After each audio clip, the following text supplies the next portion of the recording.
It turned one of Latin America's richest countries into one of its poorest. Low wages, high inflation, shortages, outages, 8 million people fleeing. If you think New York can somehow reinvent this wheel, you're in for a rude awakening. Zoran can't make your wishes come true. You're thinking of Zoltar.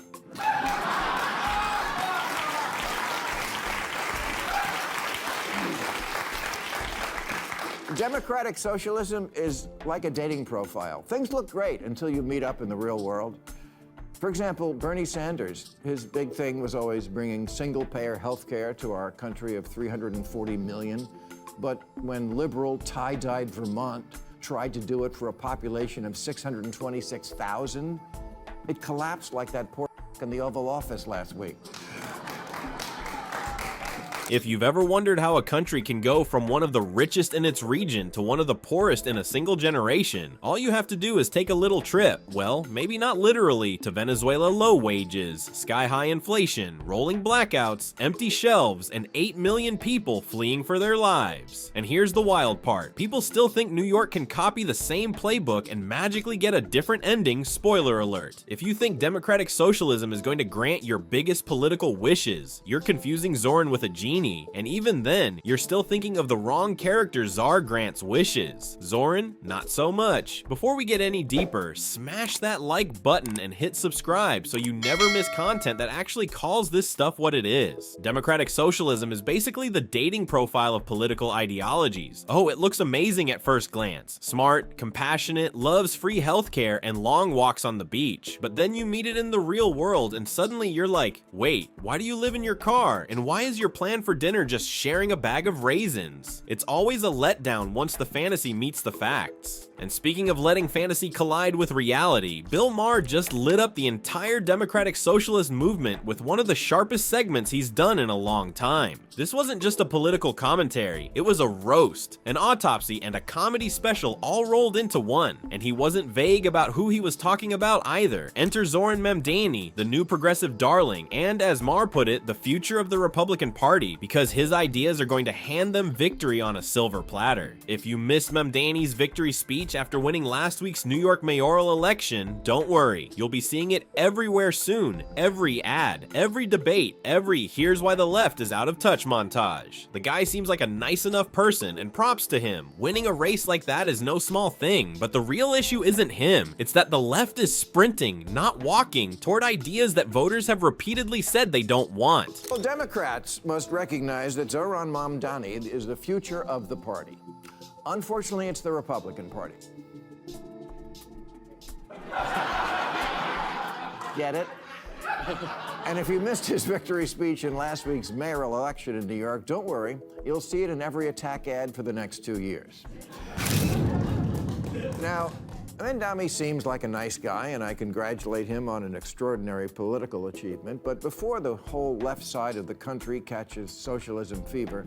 And that's where Abigail Spanberger, Virginia's new governor-elect, comes in. Before the 2024 election, she warned the Democrats point blank, stop calling yourselves socialists, move back to the center, and start acting like a party that wants to win. What did the left do? Oh, they heard her. They just ignored her entirely. Classic. This is the never-ending pattern. Democrats say they want to win, then run full speed toward the exact policies voters have rejected over and over again. They drift left, insist everything is fine, then stare at election results like they're seeing a ghost. Let's listen to the other big winner in last Tuesday's election, Virginia Governor-elect Abigail Spanberger, who, before the 24 election, said things like, if the party didn't shift to the center, we will get torn apart. And we need to never use the word socialist or socialism ever again. Well, she was right, but they didn't listen. Typical, am I right, ladies?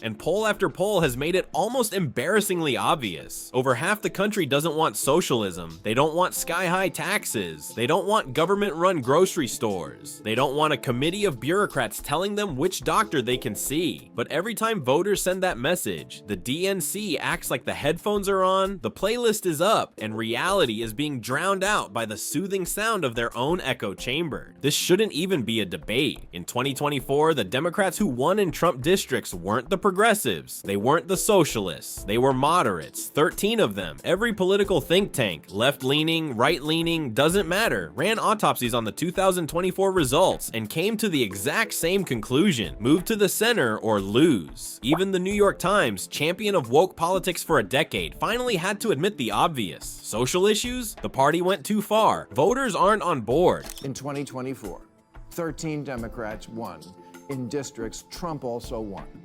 all moderates. This isn't rocket science. All the left-leaning think tanks have done autopsies on 2024, and they all came up with the same message: move to the center. Even the New York Times, which did so much to promote woke politics, now says the partisans are wrong. Moving to the center is the way to win.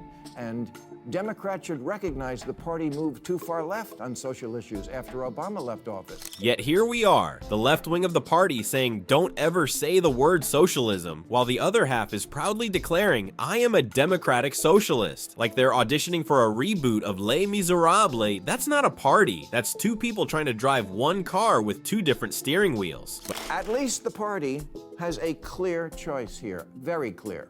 One wing is saying don't ever use the word socialist again, and one is saying, I am a democratic socialist. Clear, huh? So how do we decide who's right?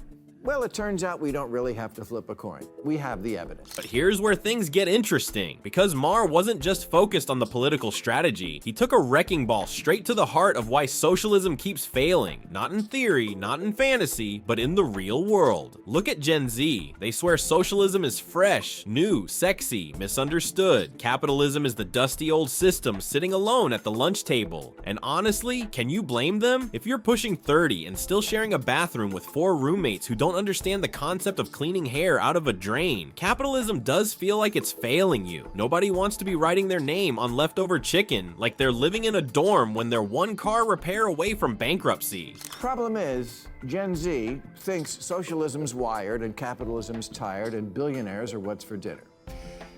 And who can blame them? If you're 30 and still sharing a bathroom with roommates, capitalism isn't working for you. People will reject any economic system where there's strange hair on the soap.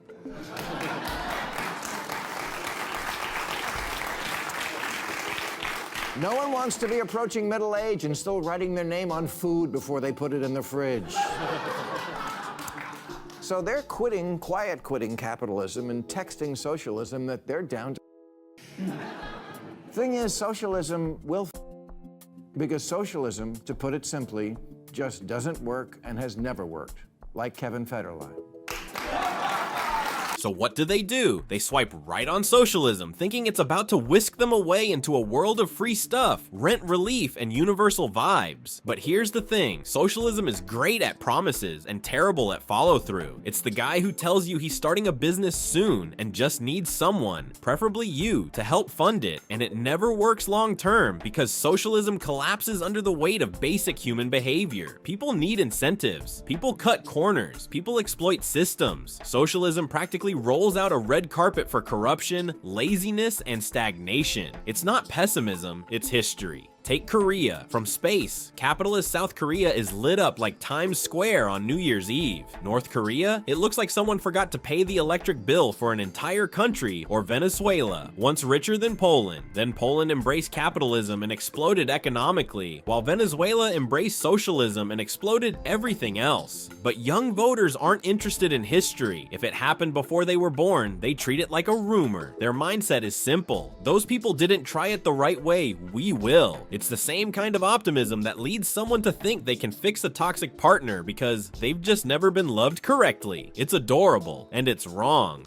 I know the kids think that stuff that happened before their appearance on the planet didn't really happen, but it did. We've run this experiment many times, and the results are always obvious. Here's capitalist South Korea at night from space. Here's socialist North Korea. Yeah. In 1990, Venezuela was wealthier than Poland. But then Poland, finally free of Soviet-style economics, went all in on capitalism. And now their economy is as big as Japan. And people there have high wages, low inflation, cars, vacations, homes. Meanwhile, Venezuela traded capitalism for Hugo Chavez's socialism for the 21st century, which turned out to be like socialism in the last century or any century. Mess. Which brings us right back to New York's new socialist moment. These young voters are about to learn the hard way that promises of free everything eventually come with a bill. And if Mamdani's early comments mean anything, that bill is going to be massive. He's openly talked about making New York financially independent from federal funding. How? By raising taxes. As if people aren't fleeing the state already. As if the U-Haul companies aren't giving out frequent flyer miles at this point. The moment those taxes start rising, the people cheering the loudest are going to realize socialism is not a dream, it's a receipt. It turned one of Latin America's richest countries into one of its poorest. Low wages, high inflation, shortages, outages, 8 million people fleeing. If you think New York can somehow reinvent this wheel, you're in for a rude awakening. Now, none of this is new. Bernie Sanders has been preaching single-payer healthcare for decades. Sounds incredible on paper, but when Vermont, tie-dye, maple syrup Vermont, tried it for a population smaller than some suburbs, the whole plan collapsed instantly. If a state of 600,000 couldn't swing it, explain how it magically works for 340 million. I'll wait. Zoran can't make your wishes come true. You're thinking of Zoltar.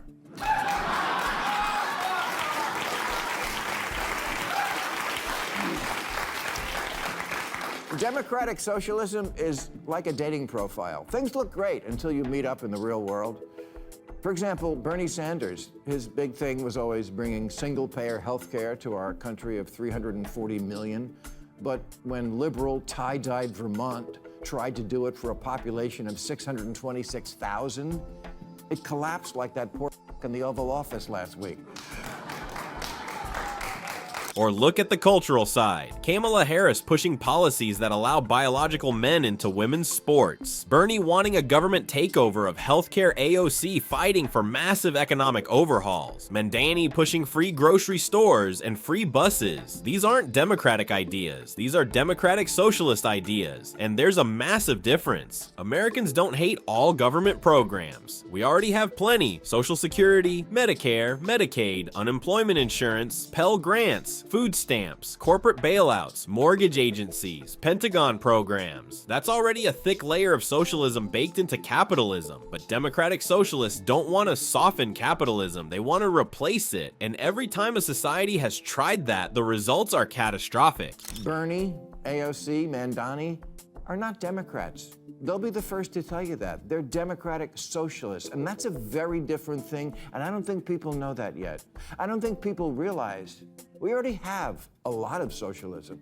Social Security, Medicare, Medicaid, unemployment insurance, food stamps, veterans benefits, Pell Grants, COVID-era payments, farm subsidies, disability payments, Fannie Mae, Freddie Mac, corporate bailouts, and the jobs program that is building weapons the Pentagon doesn't even want. All that is socialism, much of it appropriate to soften the edges of capitalism, but the DSA are radicals about this concept, and radical economic policy is always ineluctably married to radical social policy. And just when you think the policies couldn't get more detached from reality, you hear about stuff like this. At the Democratic Socialists of America convention in 2025, attendees had to submit a photo of a negative COVID test to enter in 2025, after everyone else had moved on. That's not just extreme, that's cosplay authoritarianism. This is what Maher has been sounding the alarm about. The Democratic Party is drifting into territory that voters don't want, can't support, and won't tolerate open borders. Impossible to win on. Defund the police, politically radioactive, government-run groceries. Nobody wants to grocery shop at the DMV. Americans aren't asking for extremism. They're asking, begging for normal. The border alone proves that the left is misreading the room. It's either defund the police or military in the streets. Either MAGA's crypto crony capitalism or city-run grocery stores. No, I don't want that. I want a Democrat who reassures me if you like your Whole Foods, you can keep your Whole Foods.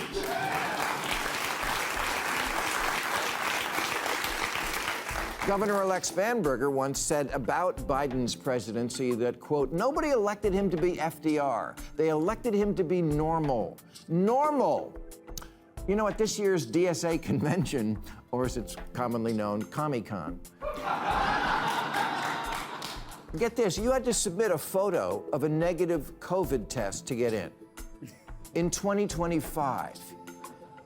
Yeah, no one wants to do that again. Kamala Harris as border czar was a disaster. Systems overwhelmed. No accountability, finger pointing instead of solutions. Then, after making a mess, Democrats blamed Trump for the chaos that unfolded on their watch. You couldn't script political theater this absurd if you tried. This is what happens when ideology replaces common sense. The modern Democratic Party has to choose. Keep chasing fringe ideas or return to the center where elections are actually won and the clock is ticking. If they don't course correct, they'll keep bleeding voters. They'll keep losing states. They'll keep handing Republicans the ammunition to build attack ads that basically write themselves. Their platform, for example, calls for completely open borders. They're for what Biden was doing, but more. You think you're going to win an election on that? This just seems like more extremism at a time when Americans are begging both parties, please, could just one of you act normal? History has made the pattern painfully clear. Socialism sounds compassionate, but governs catastrophically. It attracts the young, the idealistic, and the disillusioned, but crushes them with consequences they never saw coming. If Democrats don't wake up, they won't just lose one election, they'll lose the country. And that's where we'll wrap it today. If this breakdown hit home for you, hit that like button, make sure you're subscribed, and drop a comment telling me what you think. Are Democrats headed for a wake-up call, or are they doubling down on disaster? I read everything you all post, and I love hearing your takes.